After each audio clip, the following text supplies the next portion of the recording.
Baik. Assalamualaikum warahmatullahi wabarakatuh. Waalaikumsalam warahmatullahi wabarakatuh.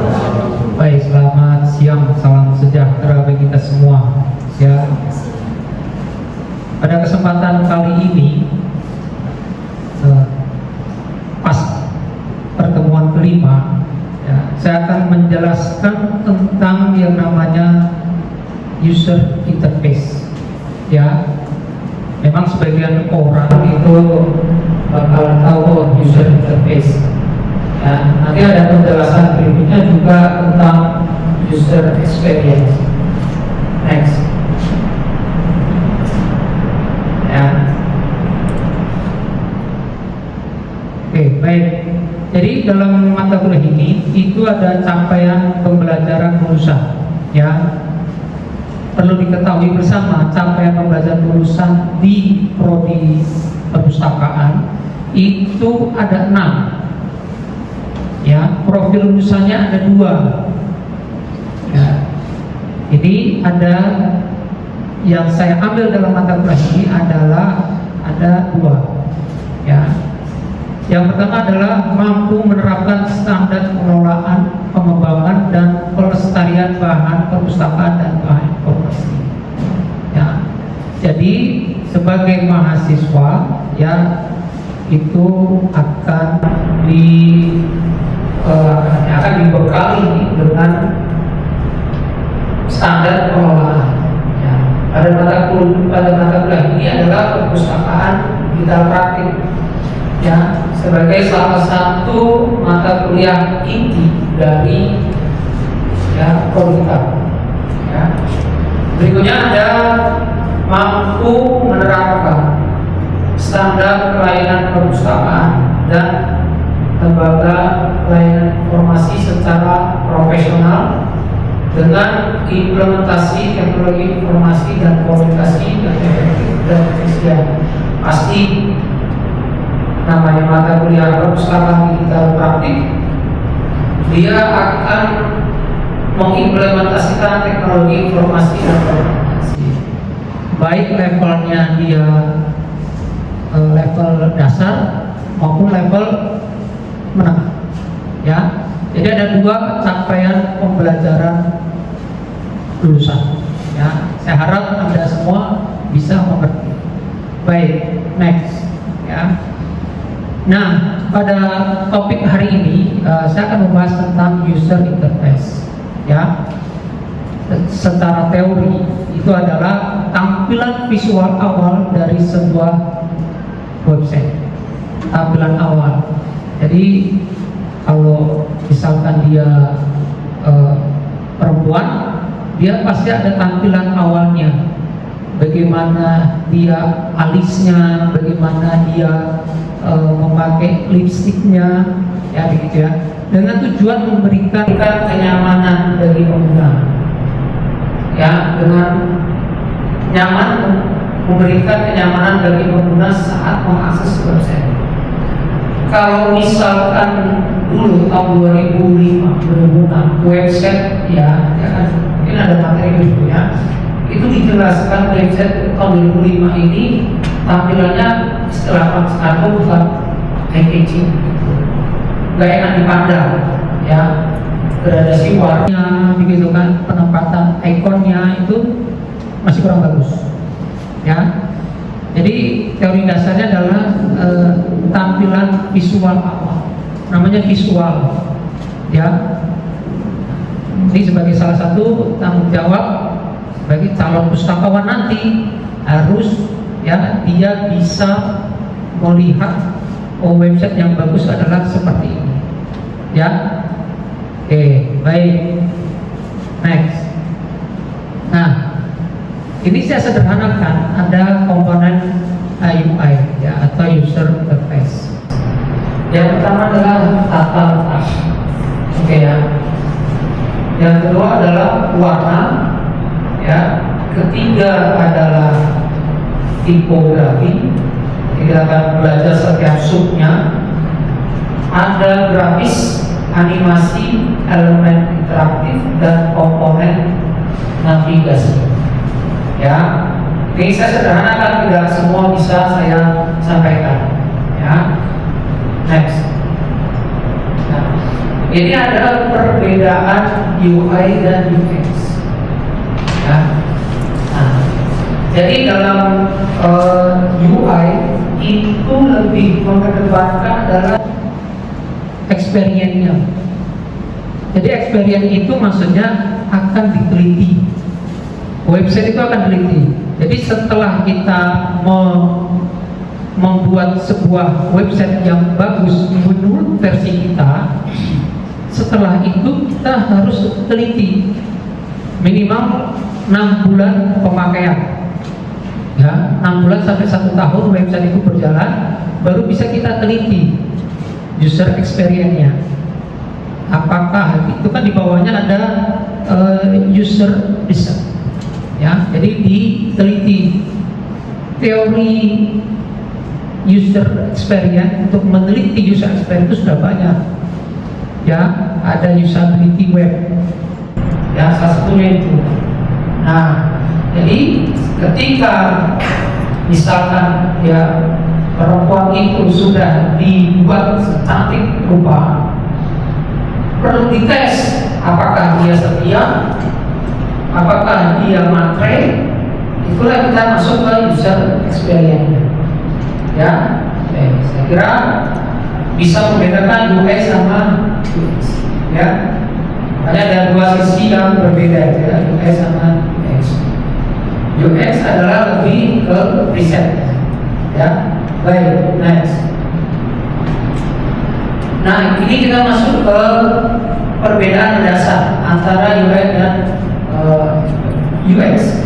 Ya, kalau UX itu dia lebih menggunakan produk termasuk kenyamanan, kemudahan, dan kepuasan.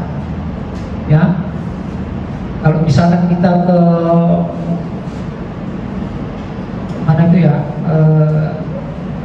pelayanan pemerintah Samsung, dia pasti ada berikan penilaian Anda terhadap pelayanan ini. Entah itu kemudahan atau kepuasan. Ya, ada salah satu brand, ya, tempat makan yang cukup mewah. Dia di sininya dia ada logo senyum. Dia pakai pin, ada logo senyum. Berarti dia masuknya bukan ke user experience tapi ke UI. Ada masuk ke ekor. Ya, tujuannya ya membuat antarmuka yang menarik dan mudah digunakan. Ya, sama menciptakan pengalaman dan sesuai dengan kebutuhan pengguna. Ya, jadi komponen sudah dibahas.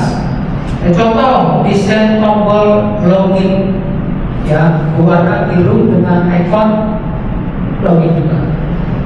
Ya, kalau kita di sepeda motor, ya, nggak mungkin ada tulisan klakson di situ, nggak mungkin ada tulisan lampu start. Setelah orang sini kan lampu tangan, ya, itu dah pasti dia akan menunjuk arah kiri sama arah kanan. Itulah yang namanya UI-nya.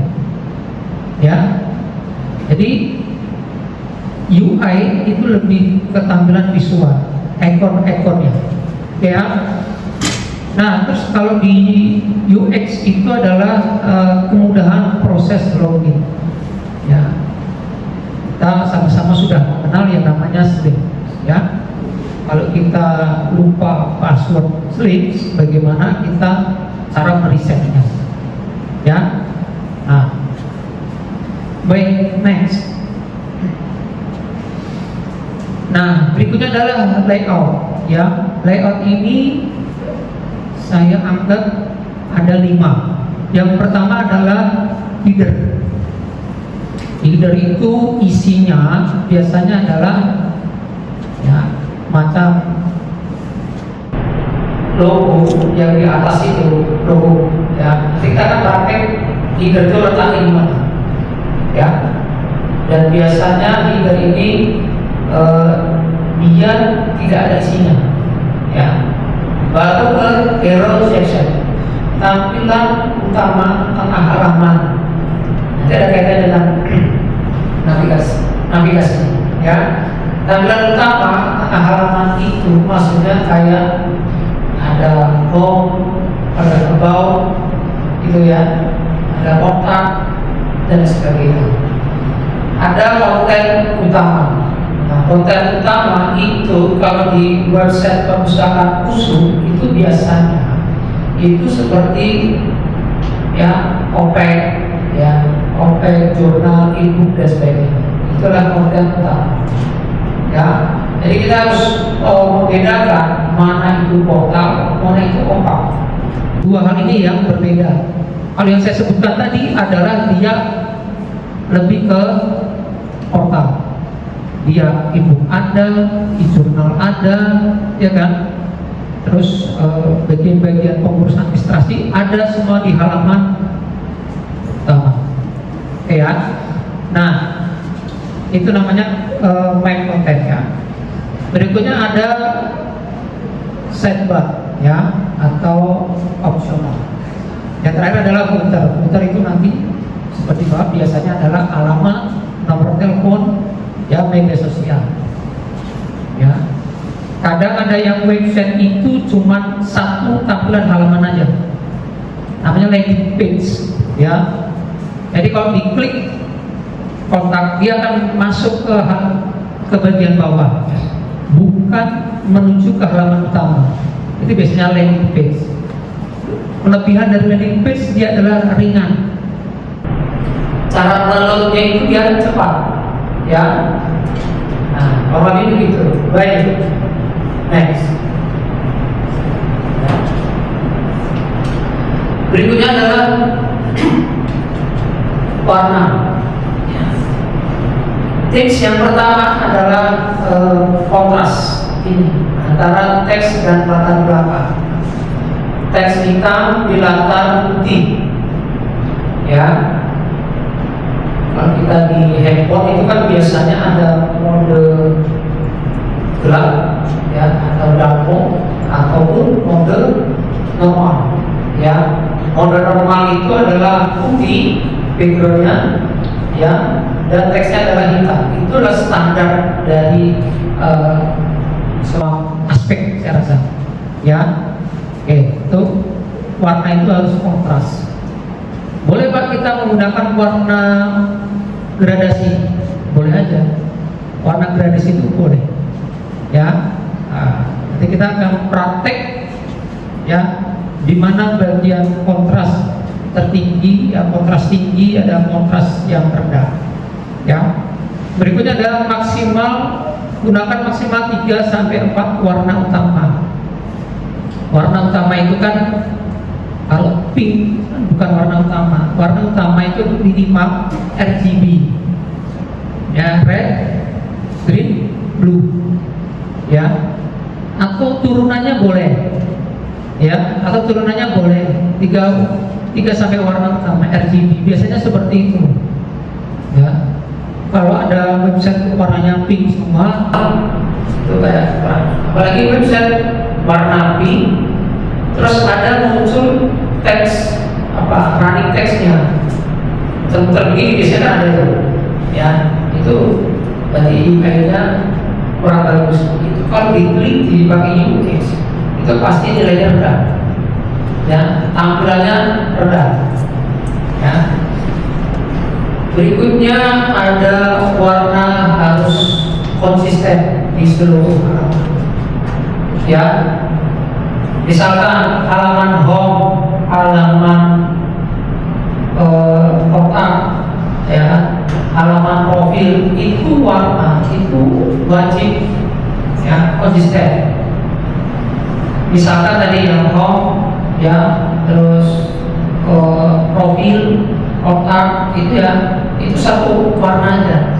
Nanti halaman kedua, maksudnya masuk ke sub webnya, maka dia pakai warna kedua, ya. Nanti ada lagi tipografi berikutnya.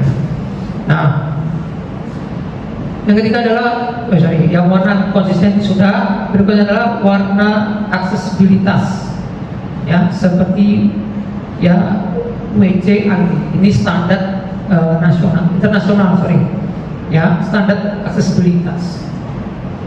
Nggak mungkin kalau misalkan warna itu gelap, kita masuk ke teksnya juga gelap, maka aksesibilitasnya itu kurang bagus, aksesnya kurang bagus. Kadang ada menu drop down, ya, menu drop down itu kursor kita arahkan, warna itu berubah. Boleh seperti itu, ya. Ketika sebelum diklik kursor diarahkan ke menu drop down-nya, dia berubah warna, itu nggak apa-apa, ya. Dilihat juga mengenai opacity-nya, ya. Kalau biasa bermain dengan namanya Photoshop atau Corel Draw, ya, itu pasti tahu yang namanya opacity, bukan kecerahan. Transparannya itu juga perlu dilihat. Ya, jangan sampai menu drop down itu menutupi menu utama.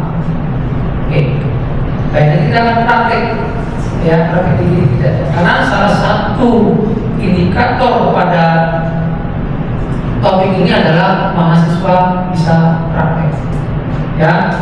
Oke, next. Nah,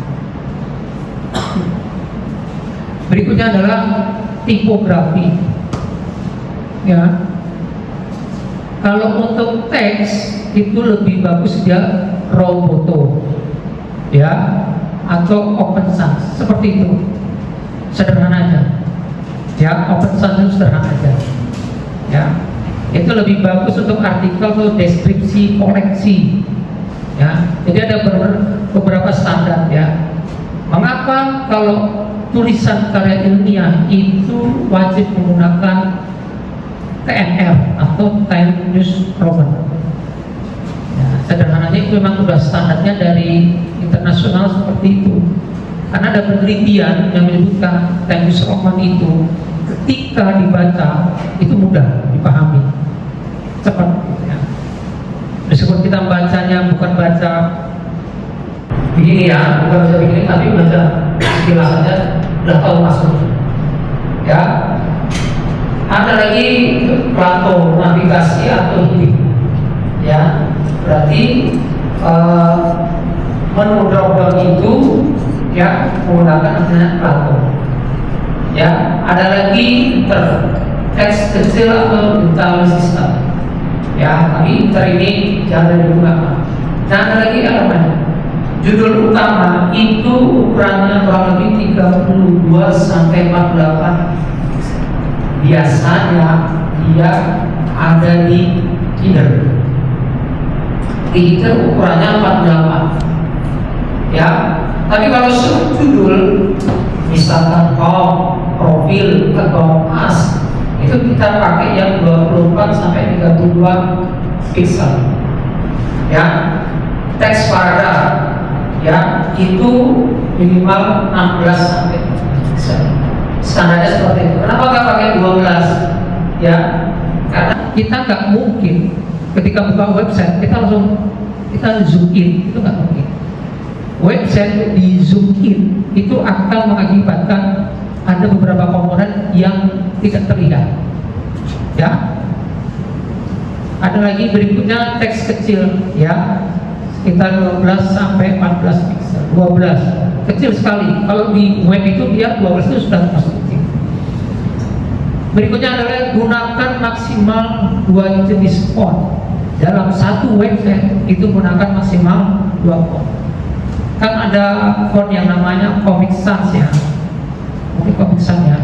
Itu kan agak unik kalau menurut saya, tapi kurang pas, ya. Jadi website itu, apalagi website perpustakaan yang intinya website akademik, itu harus mudah dibaca, ya, harus mudah dibaca. Tadi sudah gunakan kontras warna yang cukup, ya. Kalau misalkan website kita adalah, saya kasih contoh, misalkan website perpustakaan khusus, dia akan lebih dominan warna kuning, warna hijau. Karena apa? Karena menentukan dari logo USU itu sendiri. Ya, logo USU itu kan dominan hijau, kuning, ya kan? Jadi lebih dominan warna tersebut, hijau atau ya.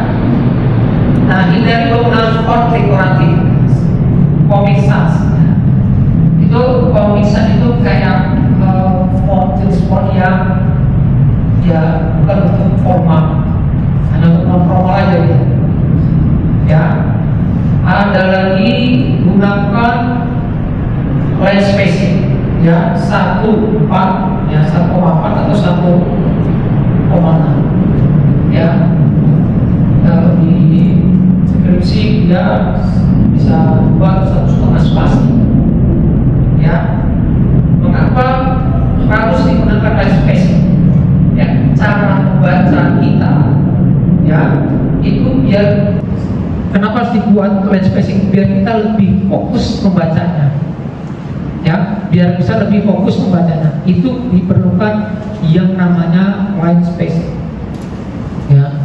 Kalau di dalam artikel dia standarnya 1,15. Tapi kalau di website ini dia 1,4. Ya, Pak boleh itu dari itu?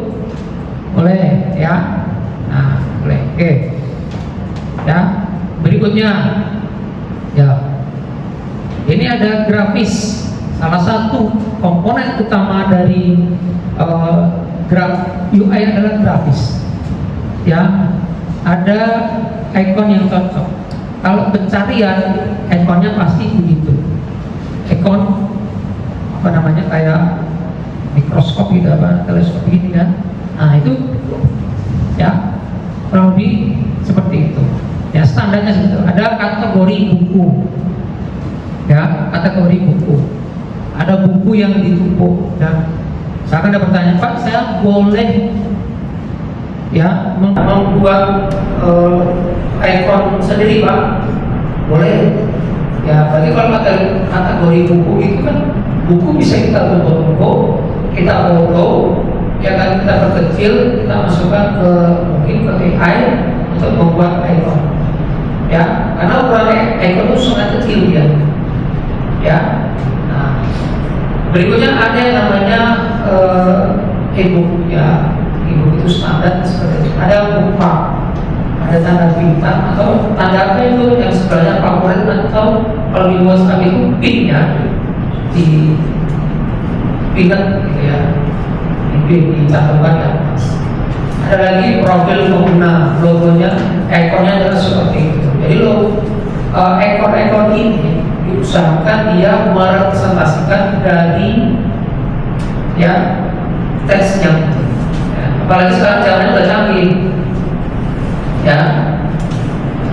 Nomor WA, misalkan nomor WhatsApp, berarti logonya, ikonnya adalah WhatsApp aja, gitu kan?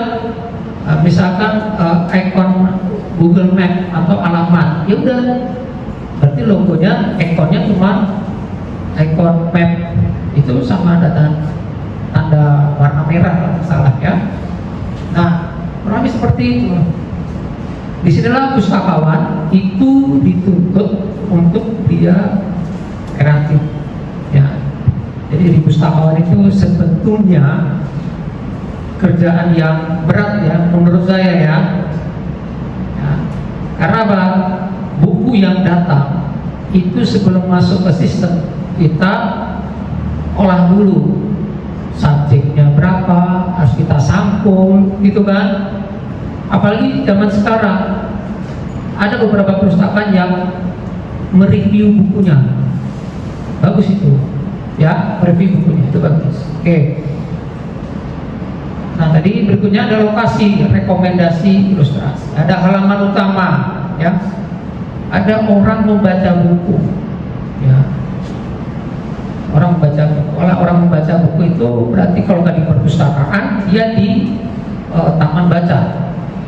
Ada lagi error page 404 itu kan sebuah kode bahwasannya ya server atau webnya itu tidak ditemukan ya, 404 ya. Jadi kalau misalkan kita ada 404, jangan kasih tahu 404 server tidak ditemukan. Yang diberikan itu yang kita bikin yang yang unik gitu ya. Ya, misalkan 4 ditambah 0 dan 4, artinya ini seperti itu. Jadi dalam login atau register, ilustrasi sederhana bergaya flat atau kompleks. Ini kalau login register yang paling itu saja. Ya, nanti kalau di sepengalaman saya mengajarkan mata kuliah perpustakaan, kita praktek sama pengembangan aplikasi perpustakaan. Ya, yang saya ajarkan, yang saya praktekkan adalah sering, tapi ketika mahasiswa itu terjun ke masyarakat, maksudnya bekerja, dia pakainya InSlide. Ya, InSlide. Konsepnya sama-sama open source. Oke, next. Ya. Berikutnya ada elemen interaktif. Ya, ini merupakan website perpustakaan berperan penting dalam meningkatkan pengalaman pengguna. Berikut adalah beberapa elemen interaktif yang ideal dan umum digunakan pada website perpustakaan. Komponennya adalah misalkan kolom pencarian buku atau artikel. Ya, ada nggak di opak seluruh mungkin opak Sumatera Utara, entah itu pakai Slim atau pakai sistem sendiri, ketika diklik opaknya, kita searching misalkan manajemen perpustakaan, muncul nggak itu komplit gitu kan? Atau enggak kayak di Google, di atasnya itu ada tertera 0,001 second, kecepatan menelusurnya sekitar 0,001 ya. Nah, jadi sebagai elemen interaktif yang pertama itu misalkan kalau pencarian untuk artikel ada yang namanya untuk ada login-nya gitu misalkan. Ya, boleh seperti itu. Ada berikutnya opak, dilengkapi fitur filter seperti Microsoft Excel.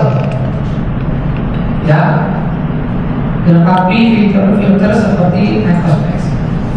Jadi ada fitur misalkan di fitur itu salah satunya filter. Kalau Slim itu sudah ada, ya. Tapi kalau bisa sekalian seperti konsepnya Microsoft Excel, bisa dibuat chartnya, ya kan, bisa dibuatkan tabel-tabelnya, seperti itu apa? Ya. Berikutnya adalah login pengguna. Kalau di Slim Studio itu bisa melihat histori peminjaman. Kita sudah setting di membership. Ya, setelah itu kita log out, kita masuk ke histori peminjaman sebagai maka itu akan bisa. Nah, itu kan bisa. Ya. Sekarang kalau yang Slim itu sudah cukup lengkap, ya. Namun andaikan aja kalau kita pernah melihat yang namanya Ipusnas, ya, Ipusnas di situ kan ada review buku, begitu kan? Ada ratingnya maksud saya, itu bisa dicantumkan, kita masukkan ke Slim, ya. Oke. Ada lagi kalender kegiatan, ya. Nah, tapi bagusnya Slim ini dia sudah mengcover semuanya, ya, mengcover semuanya. Ada berikutnya kalender kegiatan. Ya, ada live chat, ya. Ada waktu itu saya mengajarkan, ya, live chat itu pop up WhatsApp, ya.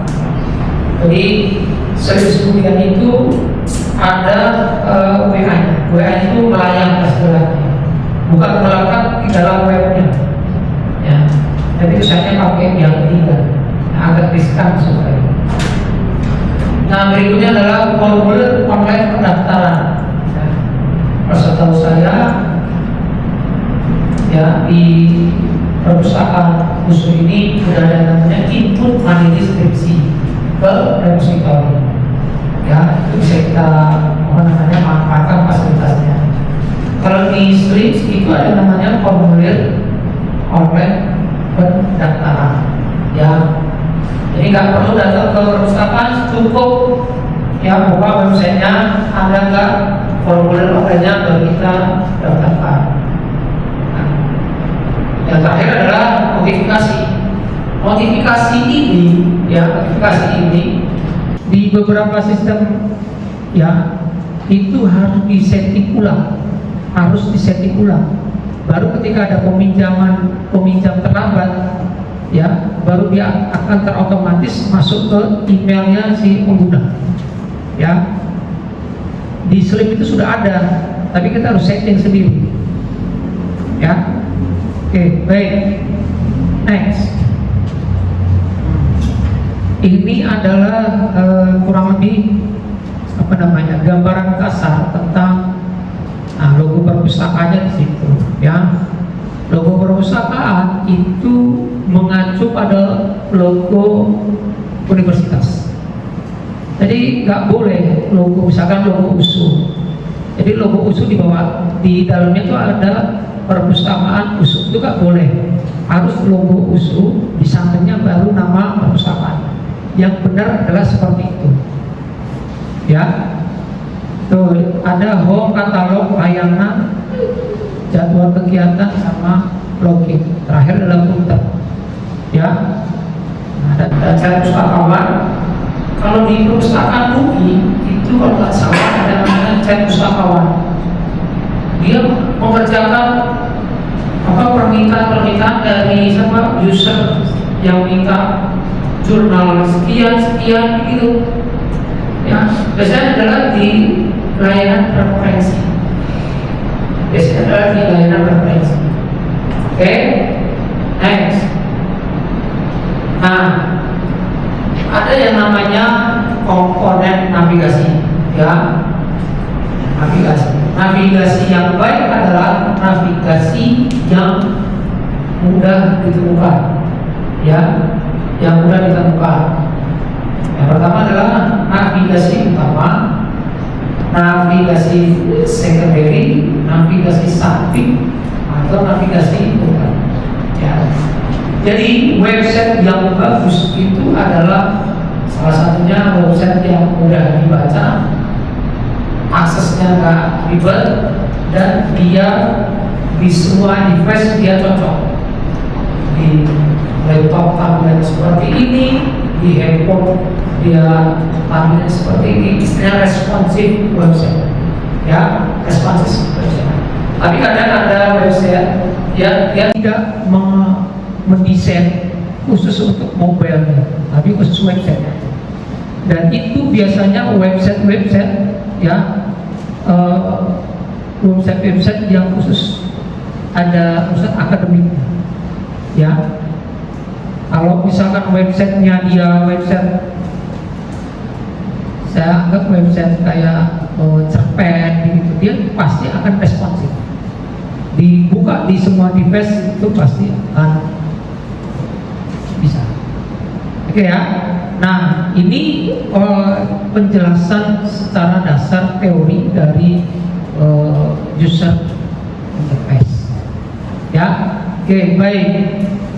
Berikutnya ya, ada pertanyaan yang mau disampaikan, silakan.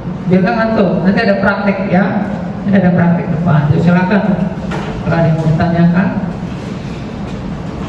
Oke, ya. Siapa namanya? Kenalkan, nama saya Rizky Fatinadli. Saya mau izin bertanya Pak, tadi Bapak sudah menjelaskan tentang perbedaan antara UI dan UX. Nah, di antara kedua itu perbedaan yang paling mendasar itu di bagian mana ya Pak? Terima kasih. Ya, langsung saya jawab. Jadi perbedaan yang mendasar dari UI sama UX itu adalah terletak pada risetnya. UX itu untuk meriset ya. Kalau UI itu tampilannya ada, cantik apa enggak, ganteng apa enggak. Tapi kalau UX itu perlu kita riset, kita dalami, kita pakai metode penelitian kualitatif atau kuantitatif atau deskriptif ataupun misalkan literatur review. Ya, nah dua hal yang berbeda. Jadi harus kita riset web tersebut dia ya sudah kita masukkan foto-fotonya, gambar-gambarnya, teksnya. Perlu kita riset misalkan dengan broken link checker. Dia akan menganalisis link tersebut ada nggak yang broken, yang rusak atau hilang. Ya, berikutnya ada yang namanya speed, ya speed website, mengecek kecepatan website itu sendiri. Karena ada beberapa yang gambarnya dia bukan pakai standar PNG. Ekstensinya kan terus website itu ekstensinya harus PNG, image titik PNG, tapi ya orang sebagian besar dia menggunakan JPG atau JPEG. Ya, standarnya adalah PNG. Kenapa harus PNG? Karena dia resolusinya masih tajam, tapi ukurannya ya rendah. Ya, jadi singkat dasarnya adalah dari. Baik, terima kasih pertanyaannya ya. Oke, berikutnya siapa mau bertanya? Yuk, setelah ini ada praktek. Setelah ini ada praktek ya. Yuk, silakan. Ini biasanya kalau udah diam-diam gini udah paham biasa. Dia gitu ada. Berarti bertanya lah ya. Oke, tanya. Oke, berdiri, silakan berdiri. Baik Pak, saya ingin bertanya mengenai penjelasan bagian elemen interaktif. Di sini Pak, saya bertanya, bagaimana elemen interaktif yang baik digunakan dalam pembuatan website sekarang? Oke, ya. Elemen interaktif yang baik itu ya sederhananya adalah yang mudah dipakai, ya, yang mudah dipakai. Saya kasih contoh. Semakin banyak video, semakin banyak gambar itu akan menyusahkan dalam ya membuka website. Loadingnya lama, gitu kan?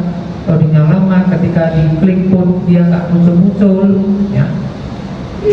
Ya, jadi yang elemen interaktif sederhananya adalah kalau bisa kita loading sendiri, jangan pakai pihak ketiga. Saya kasih contoh. Kalau membuat yang namanya short URL itu kan banyak ya. Ada yang pakai A, pakai B, pakai C, ya, pakai A, pakai B, pakai C. Banyak sekali itu seperti itu, ya. Jadi short itu lebih baik, short URL itu baik adalah bawaannya dari website itu sendiri. Syukur-syukur bisa bisa mengcoding sendiri, ya. Kenapa? Karena kalau kita coding, maksudnya kita pakai pihak ketiga, berarti ketika website diakses itu akan menuju ke pihak ketiga itu dulu, baru ke website kita. Nah, pihak ketiga itu harus kita putus biar masuk ke web kita. Ada domain yang bagus itu adalah domain yang masuk ke Indonesia. Targetnya kita ke siapa? Ya, ke Indonesia. Ya udah, berarti domain itu lebih bagus domain dan costingnya itu ke negara Indonesia. Kalau ke Singapura, ya berarti ke Singapura dulu, ke tempat kita. Kelamaan maksud saya seperti itu. Ya, oke. Ada lagi sebelum kita praktek? Oke, ada pertanyaan yang ketiga. Silakan. Pak, saya ingin bertanya Pak, saya cukup tertarik tentang navigasi secondary Pak. Jadi saya mau bertanya Pak, boleh tolong disebutkan atau diterangkan jika dalam sebuah website perpustakaan itu navigasi secondary itu yang seperti apa sih Pak? Baik ya. Nah, navigasi secondary Untuk menjawab pertanyaan navigasi sekunderi, ya lebih baik langsung kita praktek. Ada? Yuk. Yang mau praktekkan ke depan, ya, atau saya tunjuk aja, ya. Ayo. Boleh. Oke. Ini ada Arif Ardiansyah, ya. Silakan langsung dipraktekkan mana letak navigasi sekunderi. Oke.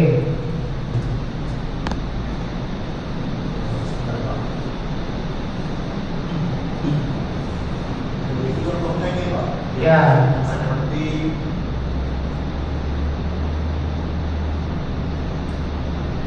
Navigasi sekunderi itu biasanya ada di menu down fasilitas. Nah, ya. Oke, itu ada kurang lebih. Nah, kalau kita cek ya, itu ada formulir surat buku, ada layanan. Kalau dari UI, ya, dari tipografi itu sudah bagus, layanan, ya. Dia pakainya warna abu-abu, ya, tipenya warna putih. Standarnya seperti itu, ya. Kita lihat perpustakaan UNSU dia lebih dominan warna biru, maka websitenya pun dia akan lebih dominan warna biru dari profil, fasilitas, perpustakaannya. Mungkin bisa lihat perpustakaan yang lain. Ya, klik perpustakaan yang lain.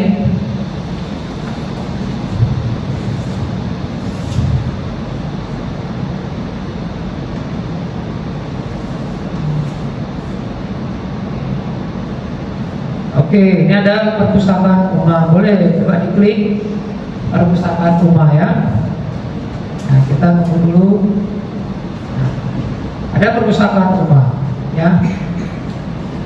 Kalau Anda lihat di depan ini adalah dia portalnya, ya, portal websitenya, ya.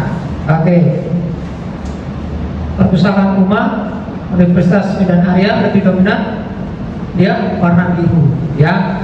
Harusnya dari beranda tentang statistik itu juga warna biru. Oke. Bisa dibantu Arif scroll klik yang statistik, gitu kan? Ya. Nah, klik statistik. Nah, oke, ya.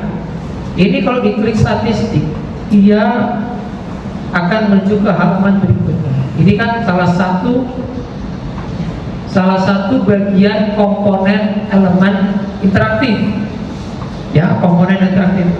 Judulnya ada, SMR-nya ada, itu namanya salah satu komponen elemen interaktif. Dia sudah menerapkan filter, ya, filter. Apalagi ada statistik lokal konten. Sudah bagus. Ya, sudah bagus. Kita cek bagian footer. Ya. Nah, cek bagian footer. Baik. Di bagian footer itu pasti ada yang namanya jalan kolam 1 nomor 1 Medan SM, ya. Namun akan lebih baik ditambahkan adalah apa? Google Map. Begitu, ya. Namun kalau lebih bagus lagi tambahkan Google Map, ya. Jadi ketika Google Map itu diklik, dia akan langsung menuju ke webnya tersebut, ya. Ini secara overall itu sudah bagus, ya, sudah bagus. Oke. Boleh satu lagi perpustakaannya yang mungkin di luar Sumatera, ya. Mungkin di luar Sumatera. Ya, perpustakaan UI, PN, 4, gitu kan. Kita lihat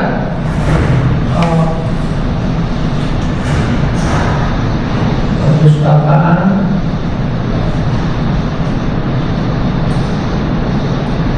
Unpad, oke.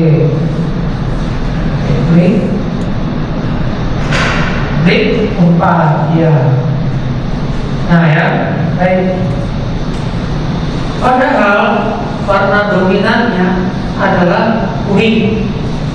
Ya, saya akan kuning. Nah, tapi dia memberi sentuhan yang lainnya menggunakan warna biru. Ya, warnanya dia sudah istilahnya sudah di reset dia. Ya, yang di tampilan Anda ini adalah namanya portalnya, ya, belum masuk ke opeknya, ya. Nah, jadi dia diberikan sentuhan warna biru. Nah, boleh ke bawah sedikit, Arif, terus, oke, terus. Nah, sederhana aja seperti itu, ya, sederhana aja. Silakan untuk Perpustakaan Universitas Pajajaran, ya. Kalau Anda melihat di background ini, dia adalah desainnya, dia memfoto dari atas. Perpustakaan Unpad itu dia apa itu? Melingkar, bundar gitu, ya, melingkar. Dia foto dari atas, ditimpa pakai warna biru, opacity-nya diturunkan sekitar paling 60-70%, ya. Jadi kelihatan bagus, sederhana. Ya, inilah salah satu. Tapi di sini nggak ketemu elemen interaktifnya, karena ini masih websitenya portal, harus masuk lagi ke bagian dalam lain. Baik, ya. Nah, untuk tugas, ya, untuk tugas berikutnya, ya, Anda bisa, ya, melihat 10 website satu mahasiswa, satu mahasiswa 10 website, ya, perpustakaan di seluruh Indonesia, dianalisis UI-nya, tipografinya itu, ya, kira-kira fontnya pakai jenis apa gitu kan, fontnya pakai jenis apa, terus ukurannya berapa gitu kan, warnanya itu kan, warna itu ada kode warna sendiri gitu ya, jadi harus dilihat. Nah, nanti disampaikan dalam pertemuan ke-6, ya, nanti dari Anda masing-masing bisa presentasi, ya, kira-kira dari 10 perpustakaan itu yang menurut Anda penting itu yang bagian mana. Terus syukur ada elemen interaktifnya, ya. Nah, demikian dari saya, ya. Kita ketemu lagi minggu depan, ya. Sekian dan terima kasih. Assalamualaikum warahmatullahi wabarakatuh.